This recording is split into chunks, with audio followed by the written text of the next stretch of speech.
ଏକ ବ8ଟା ସୁନ୍ଦର ପର୍ବତ ଗ୍ରାମରେ ଆଦିବାସୀ ଗୋଟି ବାସ କରୁଥିଲା। ସେ ଗୋଟିର ପ୍ରଧାନ ଦର୍ଶକ ମାଣି ଗୋଟିର ଅଭିନ୍ନ ସେବା ଏବଂ ଗୋଟିର ଉନ୍ନତି ପାଇଁ ଆଦିବାସୀବାଦକଙ୍କ ଆହ୍ୱାନରେ ଏକ ପର୍ବ ଆୟୋଜନ କରୁଥିଲା।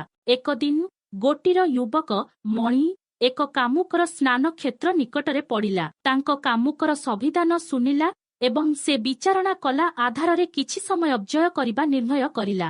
ମଣି ବିଚାରଣା କଲା ପରିଶ୍ରମ କରିବାକୁ ଅନେକ ସମୟ ବ୍ୟୟ କରିବାକୁ ତିଆରି ହୁଅନ୍ତି। ସେ କିଛି ମହତ୍ୱପୂର୍ଣ୍ଣ କାର୍ଯ୍ୟକର୍ତ୍ତା ସହିତଙ୍କୁ କଲା ଶିକାଇ ଦେଇ ସେମାନଙ୍କ ପରିଶ୍ରମ ଓ ମୂଳ ସ୍ନାନର ପ୍ରକାର ମାଣି ପର୍ବ ମୋଟା ସାହିତ୍ୟରେ ବୃଦ୍ଧି ପାଇଥାଏ।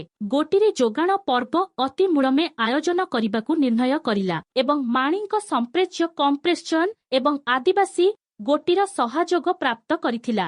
ମାଣି ଓ ମଣି ପର୍ବ କରିବାକୁ ସିଧା କାମୁକର ସହ ମେଳା ପାଇଁ ସମ୍ମିଳନ ଆୟୋଜନ କରିଥିଲା। ପର୍ବର ଦିନ ଦର୍ଶକ ମାଣି ଓ ମଣିଙ୍କ ସ୍ନାନ କ୍ଷେତ୍ରର ପ୍ରାଣୀର ଦର୍ଶନ କଲି ସେ ପର୍ବ ସଫଳତା ପାଇଁ ଏବଂ ସେମାନ